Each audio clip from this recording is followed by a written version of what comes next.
आदाब, मैं हूं सफदर रिजवी। आप देख रहे हैं लाइव एक्सप्रेस चैनल। आपसे गुजारिश है कि इस चैनल को सब्सक्राइब करें, लाइक करें, शेयर करें और कमेंट करें। अब देखें एक अहम खबर। क्या तेंदुआ का फोटो लेने के लिए बेकरार फोटोग्राफर नशे में था, क्योंकि वो उस समय भी मौके पर डटा रहा जब इलाके के लोग तेंदुआ की उछल फांद को देखकर 9-2-11 हो गए। मौके पर वन विभाग के कर्मचारी भी नदारद थे। इस सवाल का जवाब वन विभाग के लोग ही दे रहे हैं कि 26 दिसंबर की रात 11 बजे जिस फोटोग्राफर ने टूटकर गिर गए जाल को पकड़ा और चाहा कि वो तेंदुआ को जाल में फंसा दे, वो नशे में था। नशे के कारण ही वो काफी देर से वन कर्मचारियों को डिस्टर्ब कर रहा था।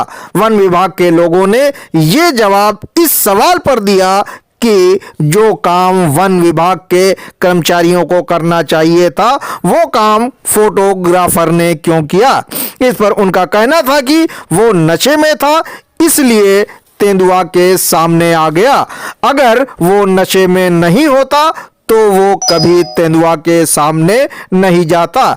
ये तो कहिए भगवान ने उसे बचा लिया, नहीं तो कुछ भी हो सकता था, क्योंकि लोगों को तेंदुआ की ताकत का अंदाजा नहीं है। तेंदुआ इसलिए भी गुस्से में था क्योंकि वो अपने को जाल में फंसता हुआ देख रहा था। ऐसे में उसने जो हाल जाल का किया, वो हाल फोटोग्राफर का भी कर सकता था। वन विभाग की टीम ने उस समय आगे और पीछे 2 जाल लगाए थे। ऐसा माना जा रहा था कि तेंदुआ पीछे से भागेगा, इसीलिए वन विभाग के ज्यादातर कर्मचारी पीछे थे। लेकिन फोटो लेने के चक्कर में जब फोटोग्राफर के कैमरे की लाइट बार बार जली तो तेंदुआ पीछे से भागने की बजाय आगे से भागा और मामला खराब हो गया। यहां बड़ी चूक हुई और फोटोग्राफर मरते मरते बचा।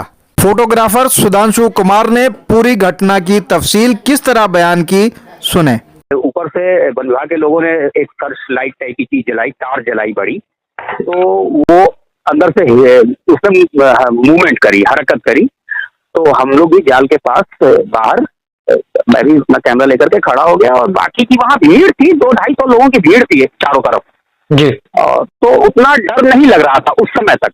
फिर ये जब वो तेंदुआ उसमें से भागा और आके जाल के पास वो फंसा और गुर्राहट जब उसकी हुई, तो उस समय तक 1-2 शटर मेरे चले थे, 1-2 फ्रेम मैंने खींच लिए थे।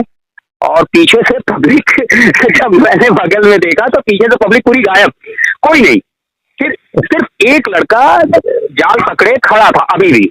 वो शायद वहां का लोकल था या वन विभाग का था, शायद, मतलब ये कंफर्म नहीं है, लेकिन शायद लोकल था। तो उसने जाल पकड़ रखा था और तेंदुआ उसमें छटपटा रहा था, उससे निकलने की कोशिश कर रहा था। वो जाल थोड़ा बड़ा लगाया गया था और बगल के एक मकान के गेट तक गया था, वहां फंसाया गया था उसको। तो वो तेंदुआ उस गेट के पास तक पहुंच गया और लड़के की दूरी उससे 10-15 फीट रह गई, तो लड़का घबरा गया होगा और उसने जाल छोड़ दिया या छूट गया उससे डर के मारे, और वो वहां से भाग गया जी। अब सिर्फ मैं और तेंदुआ था और सोचने का समय नहीं था, और हम लोगों की पैसे की मजबूरियां भी हैं, कि मतलब मजबूरी नहीं कहेंगे उसको, ये हमारा सौभाग्य है कि हमें ऐसा करने को मिलता है। वो नशे में था, इस बारे में क्या बता रहे हैं वन विभाग के एक अधिकारी, सुने। अच्छा, ये उसने जो नशा किया था वहाँ बैठ के किया था, आप लोग कैसे पता चला कि ये नशे में था?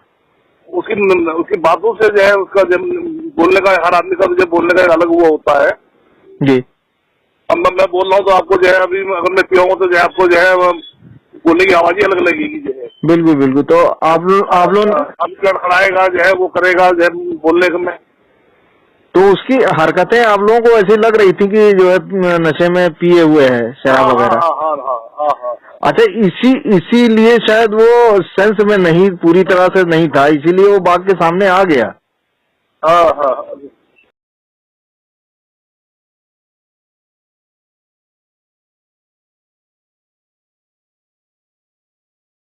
आपसे गुजारिश है कि इस चैनल को सब्सक्राइब करें, लाइक करें, शेयर करें और कमेंट करें।